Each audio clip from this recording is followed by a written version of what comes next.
I just wanted to make a little video for you guys because I know that this week I would have seen you either Wednesday or on Sunday, and we would have talked about the Easter story and what's behind it. So I thought I would do something, well, one of my most favorite things is to cook.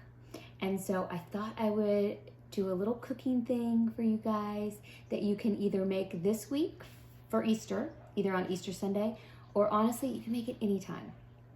But the story's really cool, and it totally talks about the story of Jesus and his crucifixion and resurrection. These are actually called resurrection rolls, and they're really, really good. So I'm going to read to you first a little bit of the story from the Bible. It's John 19. I'm going to start at verse 38. Your parents, if they want, can read the whole chapter to you, but I'm going to pick up right at verse 38, which is the burial of Jesus. After he was crucified, it says, after Joseph of Arimathea, who had been a secret disciple of Jesus, asked Pontius Pilate for permission to take down Jesus' body. When Pilate gave permission, Joseph came back and took the body away. With him came Nicodemus, the man who had come to Jesus at night. He brought about 75 pounds of perfumed ointment made from myrrh and aloes. Following Jewish burial customs, they wrapped Jesus' body with the spices in long sheets of linen cloth. They placed a crucifixion near a garden where there was a new tomb that had never been used before. And so, because it was the day of preparation for the Jewish Passover, and since the tomb was close at hand, they laid Jesus there. Okay, so that is the story. They talked about Jesus died, and Jewish burial tradition back then was when somebody that you loved died, and was very important, especially, you used a lot of beautiful smelling things like spices, and they talked about myrrh. So this is cinnamon sugar, which smells really good. Like y'all probably have had like cinnamon rolls or cinnamon toast.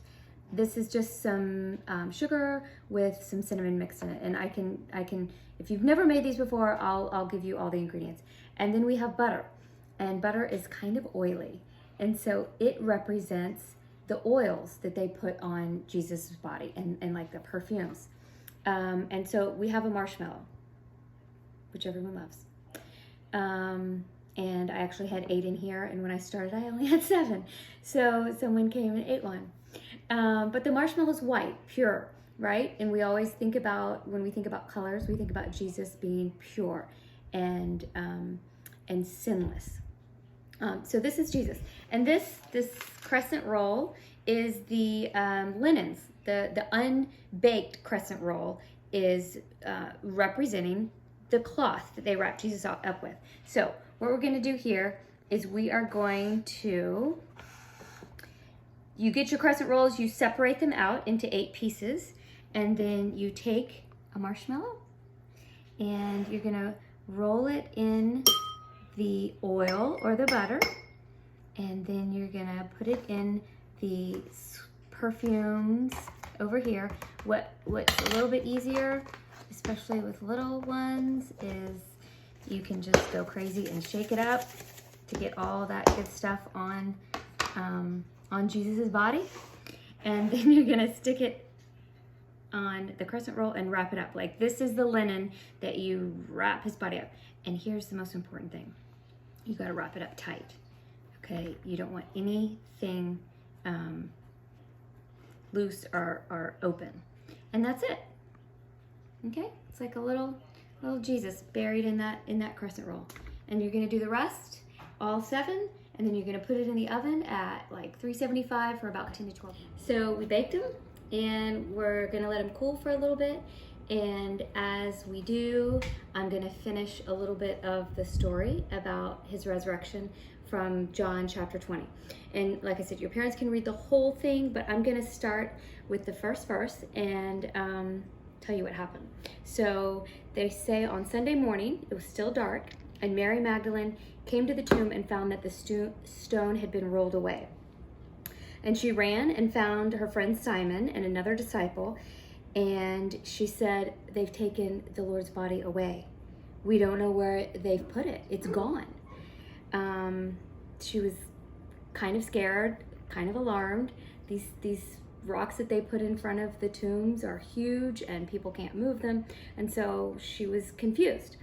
And then I'm going to skip down to the very end, verse 24. It says, "One of the 12 disciples, Thomas, was not with the others when Jesus came." So Jesus came and appeared to let them know that he had resurrected, right? And they told him, "We've seen the Lord." And Thomas says, "I don't believe it, okay? Until I see him and can touch his hands where the nails were, I'm just not going to believe it." And 8 days later, the disciples were together again, and Thomas was with them. The doors were locked, and suddenly, Jesus was standing right there. And he said, "Peace be with you." And then he said to Thomas, doubting Thomas is what we call him, "Put your finger here and look at my hands, and put your hand into the wound of my side. Don't be afraid any longer. Believe." And Thomas exclaimed, "My Lord, my God." Then Jesus told him, "You believe because you've seen me. Blessed are those who believe without seeing me." The disciples saw Jesus do many miraculous things in addition to the ones recorded in this book of John. But these are written so that you may continue to believe that Jesus is God, the Son of God, and that by believing in him, you will have life by the power of his name. So, now we dig in. So, they're not going to be perfect, and it's okay. Like, they're never always going to be perfect. Some goo's going to come out and be all over, but this one is like perfect. And here's a tip. Even if it's not perfect, just say it's perfect and people will believe you, right? Okay, so here's the cooked dough that we said earlier was the linen.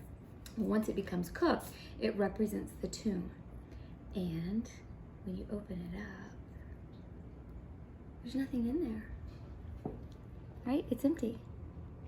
And that represents Jesus leaving and being resurrected. So I hope you enjoy making this either this week or on Easter or one day in the future. And if you do, let me know. Let me know if you like it. We love it. And I will end with wishing you peace, like Jesus did. Peace be with you and your families. And I miss you. I hope your Easter is wonderful. And like Jesus also said in the very end of this chapter, that you don't have to see to believe. You can actually see God everywhere. So look around, look at the family that loves you, look at the beauty, the butterflies, the birds, the food that you have to eat, and know that Jesus loves you, and I do too.